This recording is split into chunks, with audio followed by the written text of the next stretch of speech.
Assalamualaikum warahmatullahi wabarakatuh. Di sini kami dari kelompok 2, metodologi penelitian pendidikan kualitatif yang beranggotakan Ana Septiani, Brilian Yasid, dan juga Cesiana. Langsung saja untuk yang pertama yaitu perbedaan penelitian kualitatif dan penelitian kuantitatif.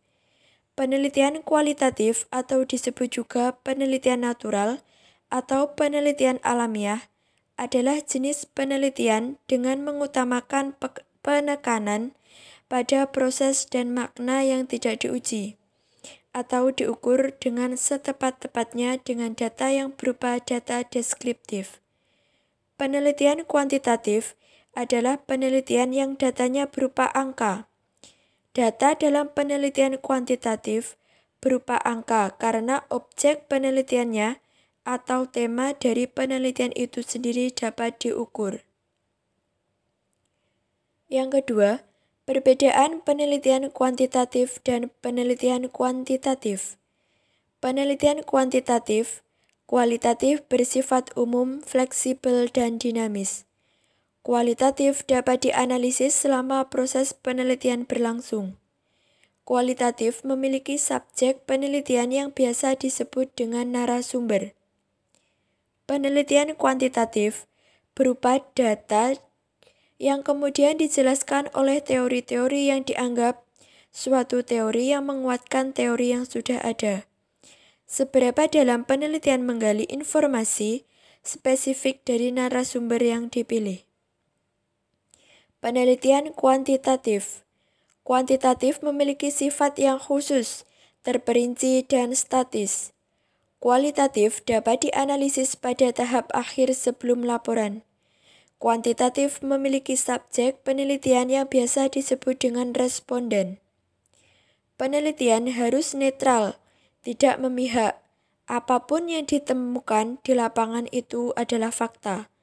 Penelitian kuantitatif berangkat dari teori menuju data. Pengumpulan data dilakukan dengan menggunakan serangkaian instrumen penelitian berupa tes atau kuesioner. Di sini saya akan melanjutkan penjelasan dari teman saya bagian B, penyusunan teori building. Pengertian teori building. Building merupakan proses dalam ilmu pengetahuan yang bertujuan untuk membangun sebuah teori baru yang bisa mengembangkan teori lama yang dianggap sudah tidak sesuai atau menjelaskan fenomena baru. Teori ini juga bersifat falsifikatif. Penyusunan teori building dibagi menjadi 3, yaitu sebagai berikut. Yang pertama, penyusunan teori formal satu bidang. Penyusunannya yaitu sebagai berikut. Teori substantif yang berasal dari satu bidang. Kedua, merubah konsep dari kepedulian substantif ke arah kepedulian formal. Yang ketiga, penulisan teori formal satu bidang atas dasar teori substantif dan tidak menyusun teori formal langsung dari data. Yang kedua, penyusunan teori formal dua bidang. Penyusunan teori ini ada 3. Yang pertama, merupakan tahap penelitian teori formal. Yang kedua, hanya sampai tahap meningkatkan derajat konseptual secara mekanistik. Yang ketiga, belum sampai tahap perbandingan. Penyusunan teori yang ketiga yaitu vertifikasi teori. Vertifikasi teori ada 2 penyusunan. Yang pertama, pembentukan teori dalam penelitian kualitatif dapat juga dilakukan melalui vertifikasi terhadap teori yang berlaku atau terhadap teori baru. Yang kedua, dilakukan menggunakan penguji relevan kategori-kategori dengan cara membandingkan data. Yang selanjutnya bagian C, penyusunan teori dari bawah atau grounded theory. Pengertian teori dari bawah atau grounded theory merupakan metodologi penelitian kualitatif yang berakar pada konstruktivisme atau paradigma keilmuan yang mencoba mengkonstruksi atau merekonstruksi teori atas suatu fakta yang terjadi di lapangan berdasarkan pada data empirik. Konstruksi atau rekonstruksi teori itu diperoleh melalui analisis induktif atas seperangkat data yang diperoleh berdasarkan pengamatan lapangan. Selanjutnya mengenai penyusunan teori dari bawah atau grounded theory. Yang tahap pertama yaitu tahap perumusan masalah. Tahap perumusan masalah dalam riset grounded theory disusun secara bertahap. Rumusan masalah pada tahap awal sebelum dilakukan pengumpulan data adalah bersifat lebih luas atau umum. Dengan maksud, rumusan masalah tersebut digunakan sebagai pedoman dalam kegiatan mengumpulkan data. Setelah data yang bersifat umum telah dikumpulkan, kemudian rumusan masalahnya semakin dipersempit dan lebih berfokus pada sifat data yang dikumpulkan dengan maksud sebagai pedoman dalam menyusun teori. Penyusunan yang kedua yaitu tahap pengumpulan data dan penyampaian. Riset kualitatif dengan metode grounded theory menggunakan si peneliti sendiri sebagai instrumen pengumpulan datanya. Pada tahap ini dilakukan aktivitas definisi, pertanyaan riset, dan definisi dari konstruk a priori.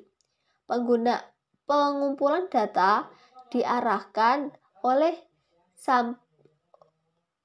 sampling teoritis, yang berarti bahwa sampel ini didasarkan pada konstruksi teoritis yang relevan.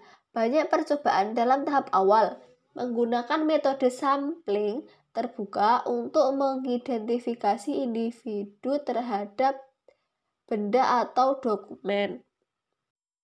Ketiga yakni tahap analisis data.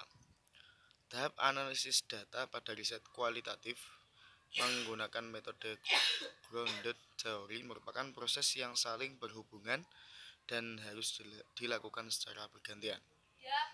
Tahap ini dilakukan dalam bentuk pengkodean yang merupakan proses penguraian data, pembuatan konsep, dan penyusunan kembali dengan cara yang baru. Yang keempat yakni adalah tahap penyimpulan atau penulisan laporan. Tahap ini dimaksudkan untuk membuat spesifikasi terhadap kondisi yang menjadi sebab terjadinya suatu fenomena, tindakan atau interaksi yang merupakan respon terhadap kondisi tersebut, dan konsekuensi yang timbul dari tindakan atau interaksi tersebut. D. Persoalan yang berkaitan dengan teori. Penggunaan pendekatan kualitatif sebagai pendekatan penelitian karena peneliti melihat sifat dari masalah yang diteliti dapat berkembang secara alamiah sesuai dengan kondisi dan situasi di lapangan. Dilihat dari pendekatan kualitatif ini, setidaknya ada masalah yang bersifat realitas yang dapat penulis ungkapkan. 1. Pengetahuan, keterampilan, dan pemahaman tentang masalah dapat dipandang mempunyai sebab-sebab khusus dan unik, sehingga terlihat belum cukup mengakar sebagai bagian yang dapat dipertanyakan. 2. Adanya kemungkinan yang diteliti turut memberikan andil dalam memberikan informasi. 3. Adanya variabel-variabel penelitian yang saling terkait dan berinteraksi satu sama lainnya yang sifatnya menjadi kompleks dan rumit. Sekian kami dari kelompok 2. Apabila ada kurang lebihnya mohon maaf. Billahi taufiq wal hidayah. Assalamualaikum warahmatullahi wabarakatuh.